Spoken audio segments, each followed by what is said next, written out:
A big crater, my friends. The Earth is sinking, my friends.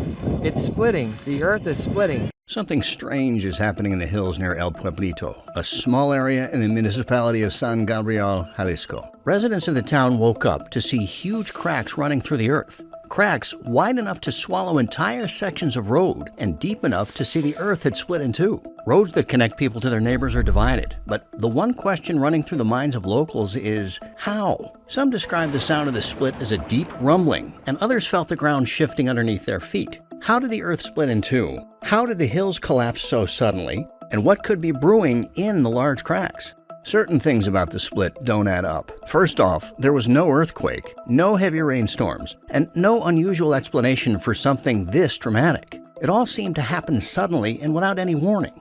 The scale of the damage is also troubling. The entire hillsides have collapsed, the terrain is changing fast, and every time geologists or news teams arrive to check it out, the land looks different from the day before. Not to mention that it feels like something is moving underground. One of the biggest theories making the rounds is that what if a volcano is forming under this land? This might sound dramatic, but locals and scientists aren't dismissing the idea outright. It's common knowledge that Mexico is located in a tectonic hot zone, and there are already many volcanoes in the region. New volcanoes can form silently for months, sometimes years, before showing any visible eruption. So cracks and fissures, like the ones appearing now, could be early signs of underground magma forcing its way up. Of course, it's too early to confirm anything, but the possibility is serious enough that experts are paying close attention. For the residents of El Pueblito and nearby communities, it has become a terrifying waiting game. The land keeps shifting each day, with the cracks getting wider, and no one knows when or if it'll stop. What scares locals the most is that what's happening now isn't out of the blue. They've experienced this before, and it didn't end well.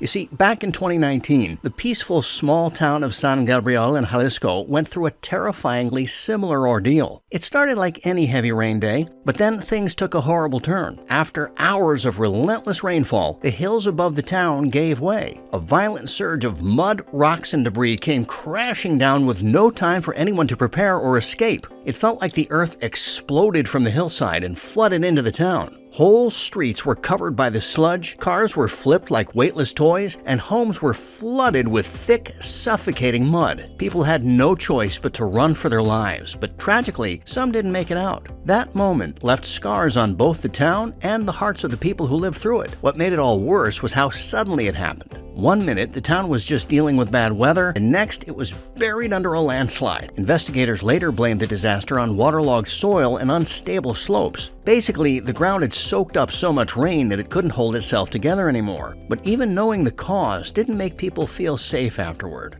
The damage was overwhelming, and after the disaster, residents couldn't look at those hills the same way. Those hills became a looming threat rather than beautiful scenery, and every rainy season since then has made the locals fear for their lives. The high possibility that the current disaster might be the onset of a volcano has made locals think back to one of the strangest events in Mexico's history, a volcano surfacing in someone's backyard. This happened on February 20th, 1943, in a small village called Michoacan, called Parícutin, and it became one of the most studied volcanic events in modern history. That fateful day, a local farmer named Pueblito was working in his cornfield like he always did when the ground started rumbling beneath his feet. At first, he thought it might be an earthquake, but right in the middle of his land, smoke began to rise from a small crack in the earth. By the end of the day, that crack had turned into a mound, and lava was beginning to ooze out of it. Within a week, a brand new volcano had formed, something no one could have imagined happening in their lifetime. What makes the Parícutin story so strange is how suddenly and out of nowhere it was. This wasn't something geologists predicted or anyone had time to prepare for. It just surfaced through the soil in a matter of hours. Within days, the eruption grew stronger, sending ash and lava down into the surrounding areas, including the town of Parícutin itself. For 9 years, the volcano continued to erupt sporadically, building up a massive cone that reached over 8,200 feet in height. The volcano eventually reached a height of over 1,300 feet above the cornfield and spewed lava and ash for nearly a decade. The nearby towns of Parícutin and San Juan Parangaricutiro constantly got destroyed by the ash and lava, so the people had to completely relocate. It changed the region forever. The hardened lava is still there today, with only the church steeple of San Juan poking out from the ruins. While no immediate deaths were recorded due to the volcano, around 25,000 people were forced to evacuate their homes. Now, many years later, the same fear is back, but the situation is a little different this time, and that's what has people so unsettled. This time, there's no rain or storms, yet the hills are splitting open again. Pieces of land are falling away into the crack just like they did in 2019, only now there's no clear reason why. At least in 2019, people could say with certainty that the issue was the rain, but today, they don't have any form of explanation. Is it just another coincidence, or could it truly be the rise of a new active volcano? Some think the ground is still damaged from the previous collapse and finally giving out. Others, who are talking about it in the formation of a volcano, are blaming it on the tectonic movement or deep underground shifts in Mexico. What many people don't realize is that the entire country is at a crossroads of powerful tectonic plates that are constantly grinding, shifting, and pushing against one another deep underneath the surface.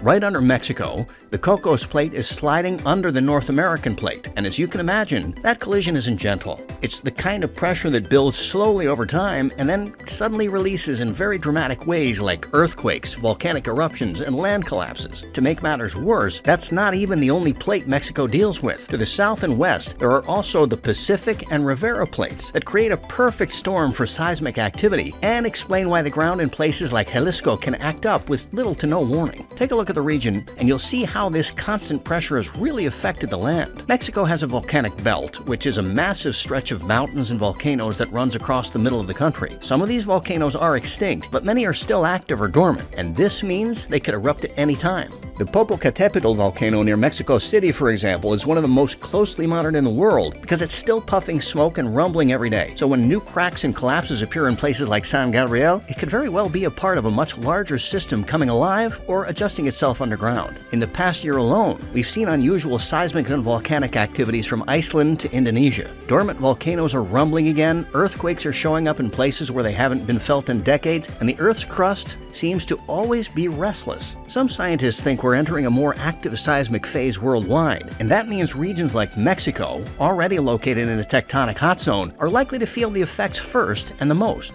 In towns like San Gabriel, where people live simple, hard-working lives, seeing hills collapse and entire roads disappear overnight, it gets people afraid. No matter how advanced our technology or how many apps we have on our phones, moments like these snap us back to the truth. Nature doesn't ask permission, and it certainly doesn't explain itself in a language we can always understand. The fear the locals now have isn't just about losing homes or roads, it's something already buried deep in human memory. Throughout history, civilizations have watched volcanoes erupt, earthquakes shatter their cities, and tsunamis sweep away entire coastlines. Humanity didn't always know about tectonic plates or magma chambers, but we knew that the Earth could come to life without warning. That fear has never really gone away. Even now, you can see it in the way people in Jalisco whisper about a volcano possibly forming, as if waiting for another crack to appear. As terrifying as it is to watch the Earth tear open, there's something undeniably humbling about it. It puts our place on Earth into perspective. We build skyscrapers, lay down asphalt, pave highways across mountains, and with one move from the plates underground, nature can undo it all. Events like the recent fissure in San Gabriel don't just scare people, they leave them speechless. And maybe that's not a bad thing, because every so often, we need that reminder from nature that we're not rulers of this planet, just tenants. And sometimes, the landlord comes knocking in ways we'll never be ready for. But now, how will the residents of El Pueblito prepare for the possibility that a volcano might be forming underneath their land? And could the sudden appearance of these cracks in the Earth really be linked to larger tectonic shifts occurring worldwide? Let us know what you think in the comments.